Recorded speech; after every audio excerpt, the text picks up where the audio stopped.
Alright guys, today we have our emergency entry light kit. We're going to start here at the bottom, show you with the flat traveler hooks. And we can just press that in, pop that door open, and they fit nice in your pick case. We're going to grab our long twist flex, go to the bottom, grab our double peak rake.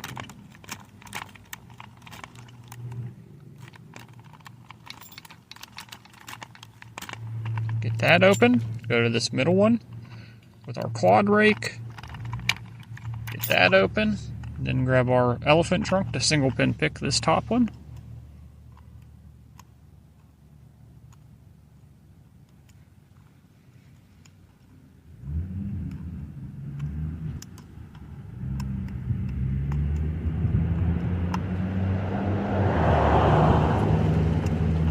And there we go. Have a good day, guys.